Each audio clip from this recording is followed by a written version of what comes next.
உனக்கு என்னாச்சோ ஏதாச்சோங்கிற பயம் இந்த நிமிஷம் வரைக்கும் எனக்குள்ள இருக்குமா? கடவுள் நம்ம பக்கம் இருக்காருமா.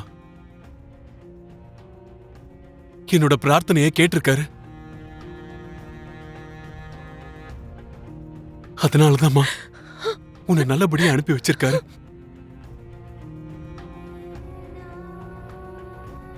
அம்மாடி ஜானு, வாழ்க்கைன்னு இருந்தா இந்த மாதிரி மறக்க முடியாத சம்பவங்கள் இருந்துகிட்டு தான் இருக்கும்.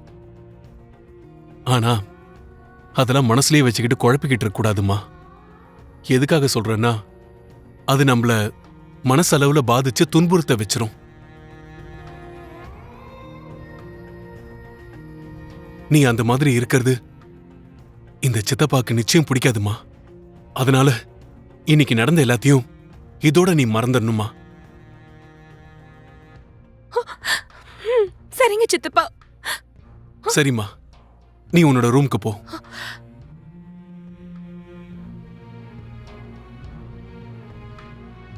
சித்தப்பா, நானி எங்க?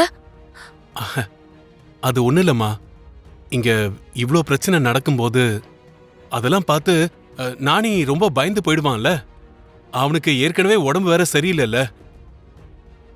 அதனாலதான் நம்ம நானிய தெரிஞ்சவங்க வீட்டுல விட்டு வந்திருக்கேன். சரிங்க சித்தப்பா. நீ போமா, ரெஸ்ட் எடு. லட்சுமி லட்சுமி இரு, நான் ஹெல்ப் பண்றேன். ஏற்கனவே கையில அடிபட்டிருக்கு. எந்த வேலை செஞ்சாலும் உனக்கு கஷ்டமா இருக்கும்ல. ஏதாவது தேவைப்பட்டா என்ன கேளு, கூச்சப்படாத லட்சுமி. இப்ப என்ன, இந்த ரைஸை இதுல போடணும், அவ்வளவுதானே? அப்படி இல்லைங்க. நீ சும்மா இரு, நான் பாத்துக்கிறேன், எனக்கு தெரியும். ஐயோ, அது இல்ல. லட்சுமி, என்னாச்சு Lakshmi? Sorry sorry sorry sorry.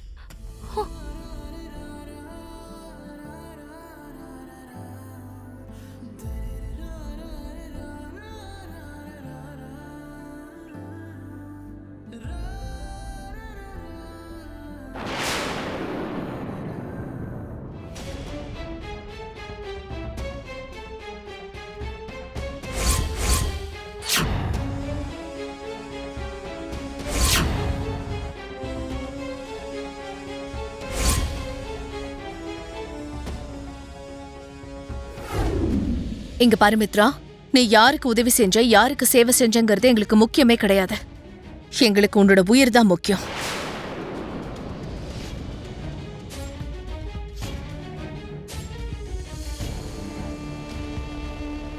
நீ நல்லபடியா இருக்கிறது தான் எங்களுக்கு முக்கியம்.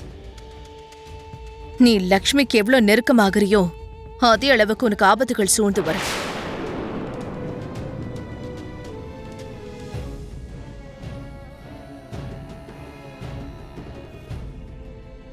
அதனாலதான் நீ லக்ஷ்மியை விட்டு எவ்வளவு தூரம் விலகி இருக்கியோ அது உனக்கு நல்லது.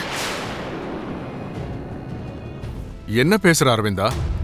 நீயே இப்படி பேசலாமா? லக்ஷ்மி கையில அடிபட்டிருக்கு, அதுவும் மித்ராவை காப்பாத்துறப்ப. உனக்கு எல்லாமே தெரிஞ்சிருந்தும் இப்படி பேசுறது எனக்கு சுத்தமா பிடிக்கல. லக்ஷ்மிக்கு கை சரியாகிற வரைக்கும் யாராவது அவளுக்கு ஹெல்ப் பண்ணணும்ல. மித்ரா மட்டும் தான் ஹெல்ப் பண்ணணும்னு எந்த அவசியமும் இல்லையே. அஃப்கோர்ஸ். ஆனா நீ எப்படி பண்ணுவ மனிஷா? பரவாயில்ல ஆண்டி. மித்ரா லக்ஷ்மிக்கு எவ்வளவு நெருக்கமாகறானோ அந்த அளவுக்கு அவனுக்கு ஆபத்து இருக்குன்னு அரவிந்த் ஆண்டி கவலைப்படுறாங்க இல்லையா? அதனால அந்த பொறுப்பை நான் ஏத்துக்கிறேன். சரி மனிஷா, யாரு பண்ணா என்ன இருக்கு? லக்ஷ்மிக்கு கொஞ்சம் உதவி பண்ணணும், கொஞ்சம் சேவை பண்ணணும், அவ்வளவுதான். நீயே பண்ணு, யார் வேணானாங்க? சரிங்க அங்கிள். சாப்பாடு சமைக்கிறதுலாம் ஒரு பெரிய விஷயமா? மனிஷா, ஜாக்கிரதை, தண்ணி கொதிச்சிட்டு இருக்கு. ஐயோ, மனிஷா, எனக்கு தெரியும்.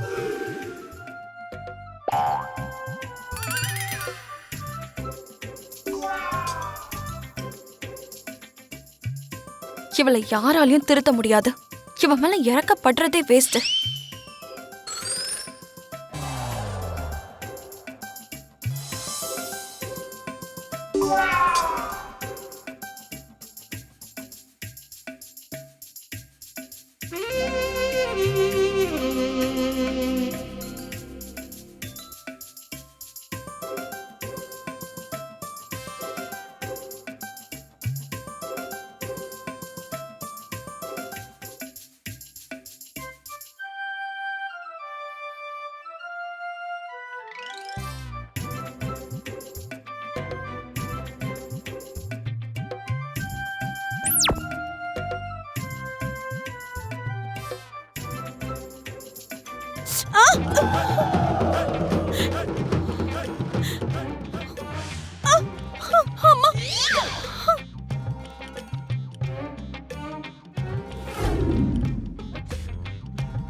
உன்னை பார்க்கும்போது எனக்கு ரொம்ப பாவமா இருக்கு மனிஷா.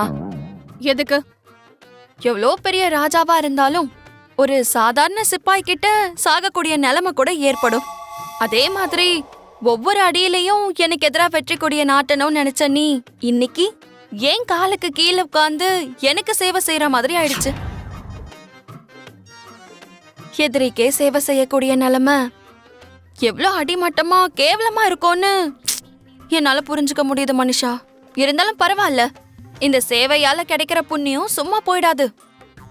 நீ செஞ்ச குற்றங்களுக்கும் செயல்களுக்கும் உனக்கும் பிராயச்சித்தம் கிடைச்ச மாதிரி இருக்கும்.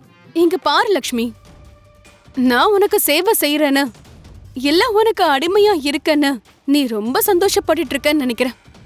ஆனா நான் உனக்கு உதவி செய்யறதுக்கு பின்னாடி நான் என்னெல்லாம் யோசிச்சிருக்கேன்னு உனக்கு தெரியுமா? தெரியும் மனுஷா, நீ செய்யற ஒவ்வொரு விஷயமும் எனக்கு புரியாத அளவுக்கு நான் ஒன்னும் அப்பாவி கிடையாது. எங்க அவர் எனக்கு உதவி செஞ்சா அந்த சாக்குல அவர் எனக்கு நெருக்கமாயிருவாரோன்னு உனக்கு ஒரு பயம். பரவாயில்ல லக்ஷ்மி, நான் நினைக்கிற அளவுக்கு நீ ஒன்னும் அப்பாவிலாம் கிடையாது. எல்லாத்தையும் நல்லாதான் புரிஞ்சு வச்சிருக்க. ஆமா மனிஷா, உன்னையும் நான் ரொம்ப நல்லாவே புரிஞ்சு வச்சிருக்கேன். அதனாலதான் நீ ஜெயிக்கணும்னு நினைக்கிற ஒவ்வொரு வாட்டியும் உன்னை தோக்க வைக்கணும்னு நானும் முடிவு பண்ணி வச்சுட்டேன். அதுக்கேத்த மாதிரி அப்பப்போ இதோ இந்த மாதிரி நேரம் காலம்லாம் கூடி வந்து உன்னை என் காலு கிட்ட கொண்டு வந்துருது. என்னைக்காவது ஒரு நாள் உன்னை முழுசா நான் தோக்கடிக்கிற ஒரு நாளும் வரும். சரி, நீ சீக்கிரமா முடி, எனக்கு நிறைய வேலை இருக்கு.